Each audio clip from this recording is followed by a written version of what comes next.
Bienvenidos, Hare Krishna. Estamos hoy en 7 de diciembre, miércoles. Bienvenidos a todos. Seguimos con la lectura del Bhagavatam, Srimad Bhagavatam, texto 9, en el capítulo 2, en el segundo canto. Om Namo Bhagavate Vasudevaya. Om Namo Bhagavate Vasudevaya. Om Namo Bhagavate Vasudevaya. Prasana Bhaktram Nalinaya Tiksanam Kadamba Kinjalka Pishangavasanam Lasang Maharatna Hirang Mayangadam Spurang Maharatna Kirita Kundalam. La traducción es la siguiente. Vamos a ver en estos tres versos, 9, 10 y 11, las descripciones detalladas de ese Dios en el corazón, o la manifestación de Dios en el corazón. Voy a retroceder brevemente al texto 8 para que veamos cómo el vínculo que hay entre este texto 8 y los próximos que vienen, 9, 10 y 11. Leo el texto anterior, 8. Otros conciben a la personalidad de Dios que reside en el cuerpo, en la región del corazón, y mide solo 20 centímetros, con 4 manos en las que lleva un loto, la rueda de una cuadriga, una caracola y una masa respectivamente. Ya desde este 8 entonces se presentan aquí el detalle, el dato de que aparece con 4 manos, esa personalidad de Dios en el corazón, y en cada una de las manos lleva estos símbolos. Ayer vimos un poco esto. Una flor de loto, una cuadriga, una rueda, una caracola y una masa respectivamente. Veamos el texto 9. Bueno, y antes de ir al texto 9, leo la última línea del significado, el comentario del texto 8. El joven señor con 4 manos está hermosamente adornado, tal como se describe a continuación en el siguiente verso. Ahora sí, leamos el 9. Su boca expresa felicidad. Sus ojos son alargados como los pétalos de un loto, y su ropa amarillenta como el azafrán de una flor kadamba está adornada con joyas preciosas. Todos sus ornamentos están hechos de oro y engastados con joyas, y él lleva en la cabeza un tocado brillante y usa aretes. Siguiente verso, número 10. Los pies de loto, o sus pies de loto, están colocados sobre los verticilos de los corazones, cual lotos de los grandes místicos. En su pecho se encuentra la joya Kaustuba, en la que hay tallado un hermoso ternero, y hay otras joyas en sus hombros. Todo su torso está enguirnaldado con flores frescas. Voy a leer este pequeño comentario que acompaña este verso. Los adornos, flores, ropa y todas las demás decoraciones que hay en el cuerpo trascendental de la personalidad de Dios son idénticos al cuerpo del Señor. Ninguno de ellos está hecho de ingredientes materiales.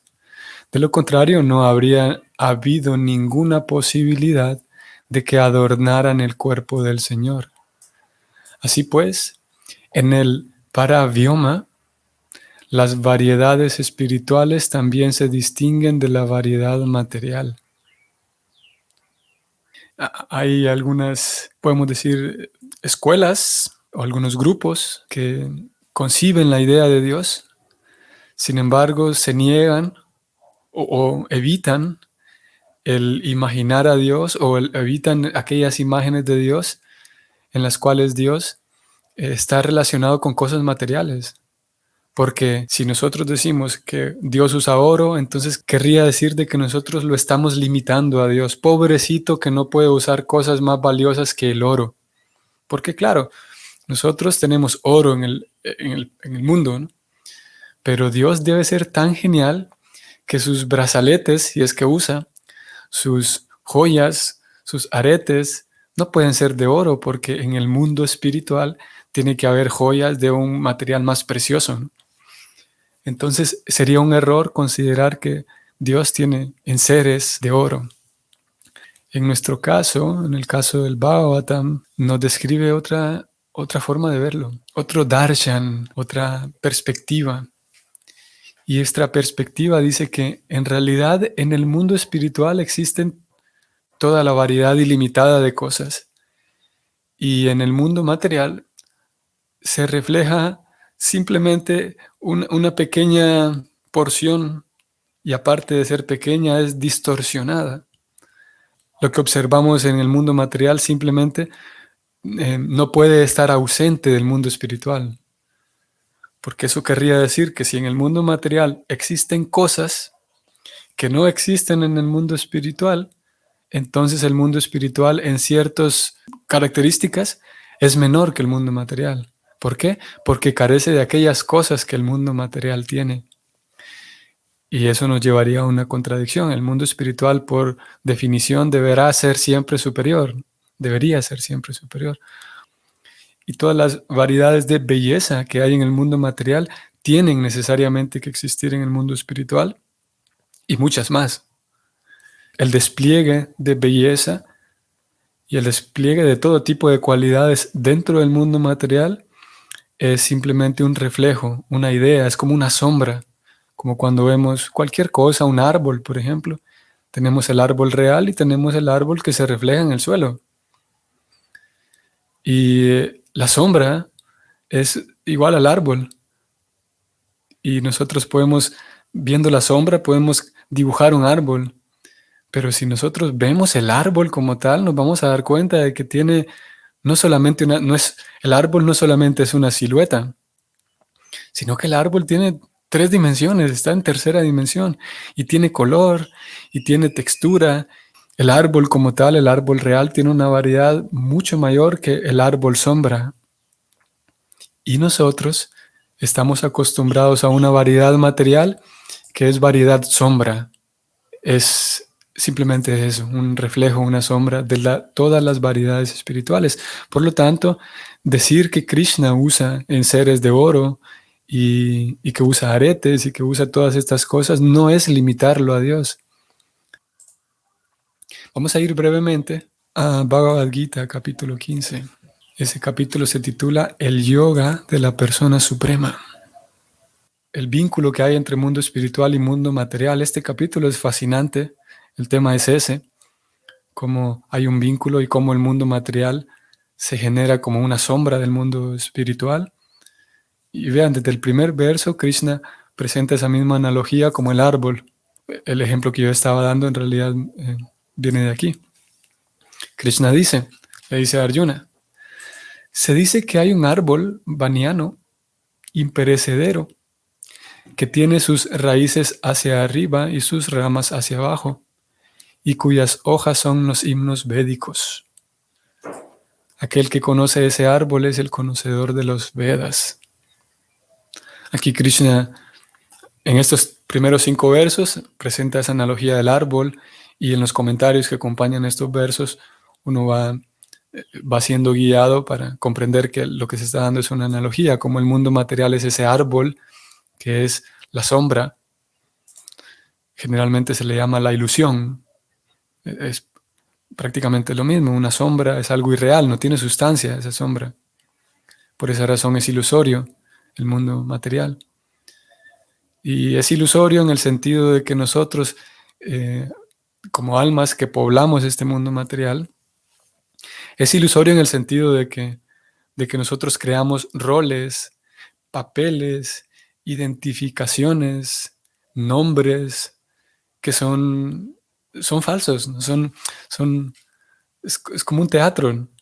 Durante 10 años me sumerjo en el papel de que soy un ingeniero, y pueden ser más. Durante 2 años me sumerjo en el papel de que soy un actor. Luego me sumerjo en el papel de que soy un panadero. Y esos papeles que son circunstanciales, son temporales, porque el alma, en fin de cuentas, no es ni panadero, ni ingeniero, ni ama de casa, ni nada de eso. Y yo me siento feliz viviendo en un lugar que se llama Norteamérica, Europa. Son nombres simplemente y uno va, de acuerdo con el Bhakti, uno va adquiriendo el alma, pobrecilla, olvidadiza, el alma va aferrándose a upadis. Upadis son, eh, ¿cómo se llama? Mm, designaciones. Designaciones, yo me creo, como dije hace rato, eh, eh, me creo un ingeniero, lo que sea, un estudiante, me creo una madre, y vivo muy así fervientemente el papel de madre, el papel de hijo, el papel de ciudadano, que en fin de cuentas el alma no es ni madre ni hijo de nadie. Bueno, de Krishna, sí, a veces decimos somos hijos del Padre Supremo, pero ni siquiera somos hijos como tales de Krishna. Somos almas eternamente sirvientes de Dios, que somos emanaciones de Dios, somos expansiones de Dios, expansiones en la categoría de Vivinamsa, en la categoría muy pequeña, somos eternamente sirvientes de Dios. Entonces, en este capítulo 15, en los primeros versos se describe ese árbol, sombra, y diferentes características, como uno, por ejemplo, en ese árbol sombra, uno pasa persiguiendo prestigio falso, y en ocasiones uno imagina que si pudiera tener prestigio, si pudiera tener fama, si pudiera tener dinero, en fin. Y Krishna también, aparte de hablar de ese árbol sombra en los primeros versos, a partir del verso 6, entonces Krishna habla de su propia morada. Ya no deja por un lado el tema del árbol sombra y habla del árbol verdadero, que es la propia morada espiritual. Y él aquí da detalles. Nuevamente, podríamos decir que, o alguien le podría costar trabajo entender esto, o captar la idea de que es algo real, que no es un invento, son palabras de Dios. Leo nada más este verso 6. Krishna dice: esa suprema morada mía no está iluminada por el sol, ni la luna, ni por el fuego, ni por la electricidad. Aquellos que llegan a ella nunca regresan a este mundo material. Ok, vamos a volver al verso de hoy. Entonces, con eso en mente, podemos hacer una segunda lectura de estas características de Dios y recordar que no son, como dijimos, no son invenciones de alguien que dijo que bueno, voy a crear este personaje y ya bonito, adornado con flores, sino que todos esos símbolos y todos esos adornos y enseres del Señor son completamente espirituales. Voy a leer aquí, esas flores, estoy subrayando, ropa, oro y demás cosas, son enseres reales. Y las flores, ropa y demás cosas que nosotros observamos en el mundo material son flores, ropa, sombra, podemos decir. Son enseres sombra. Por lo tanto, no hay nada de malo en que el Señor Supremo tenga estas cosas. No lo limita. Y voy a leer nuevamente la primera línea de este comentario. Los adornos, flores, ropa y todas las demás decoraciones que hay en el cuerpo trascendental de la personalidad de Dios son idénticos al cuerpo del Señor. idénticos en el sentido de que tienen plena potencia espiritual. Sigo leyendo, ninguno de ellos está hecho de ingredientes materiales. De lo contrario, no habría posibilidad de que adornaran el cuerpo del Señor. Claro, como decíamos hace rato, el pobre Dios está en el mundo espiritual, pero el pobre no tiene otra opción más que adornarse a sí mismo con enseres baratos del mundo material. No puede ser así, ¿no? No puede ser de que, claro, a mí me pueden asombrar las cosas de oro, ¿no? Pero Dios es tan genial que no puede ser que Dios se quede asombrado y admirado y seducido por cosas de oro. Y eso sería siguiendo una línea lógica. Si Dios es tan genial y tan grande, no puede ser como yo, que me quedo seducido por cosas de oro. Pero entonces, ¿por qué Él se adorna de esta manera? Y la respuesta es que no son cosas materiales, no son enseres materiales. Ninguno de ellos está hecho de ingredientes materiales. Y como decíamos hace rato,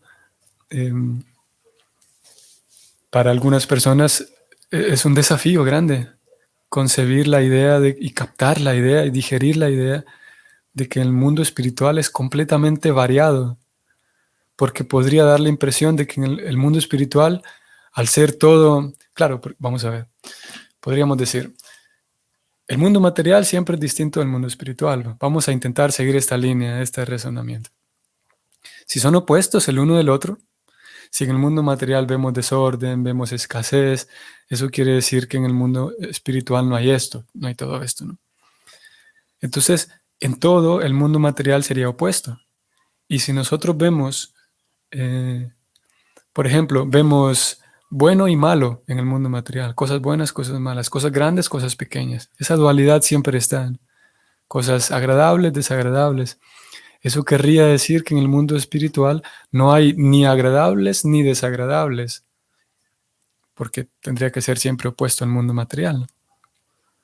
Y si en el mundo espiritual no hay cosas ni agradables ni desagradables, ni arriba ni abajo, ni bueno ni malo, entonces lo más seguro es que el mundo espiritual es simplemente un lugar lleno de luz y una energía en la que no hay nada, no hay ninguna cosa.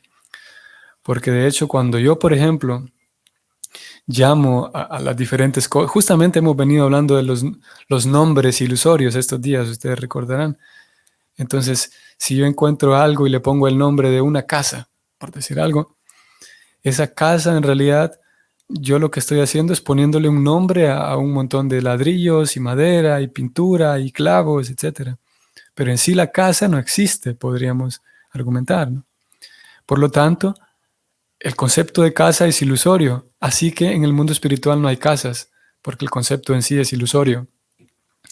Esa sería una forma de razonar de acuerdo a algunos grupos. Y lo cierto es que el Bhakti, repetimos, el Bhakti lo plantea de otra manera. Esa casa que yo estoy viendo, en realidad es una casa sombra de diferentes variedades espirituales que existen en el mundo espiritual. Y en el caso de los adornos que porta el Señor Supremo, son idénticos al Señor, al cuerpo del Señor. Idénticos en el sentido de que tienen plena potencia espiritual. Y es por esa razón que ustedes, quienes conozcan cómo y quienes llevan una vida devocional, quienes observan y practican un sadhana, ustedes sabrán que por esa razón cuando se ofrecen diferentes elementos a Dios en el altar, una vez ofrendados estos elementos, luego se toman como prasadam, ya sean las flores que se ofrendaron, ya sean ropa incluso sí, ropa o telas que fueron utilizadas en el altar con las deidades, se toman como prasadas bajo este mismo concepto, de que esos artículos son idénticos al Señor en el sentido de que tienen plena potencia espiritual. Y el tomarlos yo me purifico igual que me purificaría si estoy en presencia del mismo Señor Supremo. Si yo pudiera tocar, por ejemplo, las manos del Señor, si yo pudiera tocar el cabello del Señor, si yo pudiera tocar el rostro del Señor, en este momento, me beneficiaría igual el beneficio espiritual sería el mismo que si yo tocara las flores de la guirnalda del Señor, que si yo tocara los aretes del Señor, que si yo tocara todos los elementos que Él utiliza. Yo en este momento, ustedes y yo nos beneficiaríamos igual de tocar directamente el cuerpo del Señor a tocar todos estos enseres, todas estas decoraciones. En ese sentido es que son idénticos al cuerpo del Señor. Leo este comentario de Jesús Matilde. Saludos, Jesús Matilde. En el mundo espiritual no existe dualidad. Todo es absoluto. Sí. Ese pequeño comentario suyo, Jesús Matilde, es muy cierto. Es muy de acuerdo con nuestros maestros espirituales, es así. Y es muy profundo. Que esa misma idea nos podríamos sentar una media hora, una sesión de Bhagavatam, a hablar solamente de ese punto. Porque, claro, no haya dualidad, todo es absoluto. ¿En qué sentido? En que todo lo que hay en el mundo espiritual conduce a que aumente mi amor por Dios. Aunque me apegue más y mi amor se profundiza cada vez más con todo lo que hay en el mundo espiritual. Pero claro que sí existe noche y día, por ejemplo, en el mundo espiritual.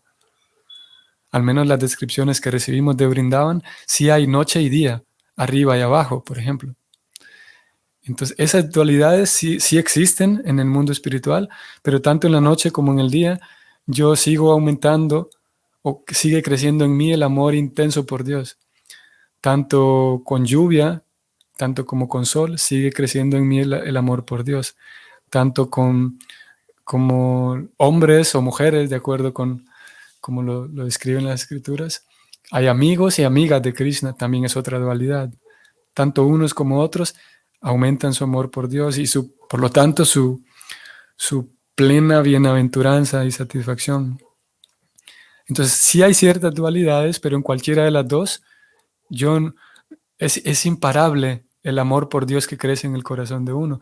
Mientras que en el mundo material hay dualidades, pero si uno no está despierto, si uno está simplemente viviendo como un animalito, si uno vive simplemente como un animal, en cualquiera de los dos aspectos de la dualidad, yo puedo terminar dañándome a mí, dañando a otros, metiéndome en problemas.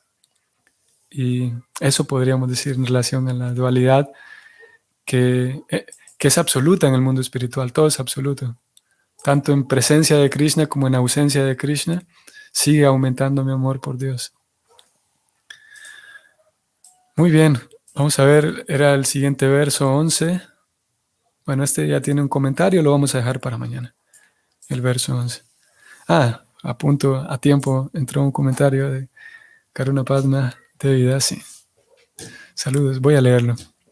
Hare Krishna, reverencias. Con respecto a los enseres y ornamentos del Señor, se dice que ellos tienen conciencia, que todo lo que hay en el mundo espiritual es consciente. Qué buen punto, yo me estaba olvidando de eso, es verdad, sí. Así que esa parafernalia es una oportunidad que da Krishna para que se le pueda servir. Y no se trata de elementos ordinarios, sí. Muchas gracias por este súper relevante punto, Karuna Padma, sí. Las escrituras nos informan de eso, de que todos esos enseres tienen plena conciencia en el mundo espiritual. Y la flauta de Krishna, por ejemplo, las flores, cada una de esas cosas, de esos enseres, tienen conciencia y son conscientes, son seres vivos, conscientes, o ellos ofreciendo un servicio a Dios o adornando su cuerpo en el mundo espiritual. Y así que no son elementos ordinarios. Los árboles ya no son enseres, pero también entran tienen esta característica. Las piedras, todo en el mundo espiritual, particularmente en Vrindavan, que es del lugar del cual tenemos más información en nuestra escuela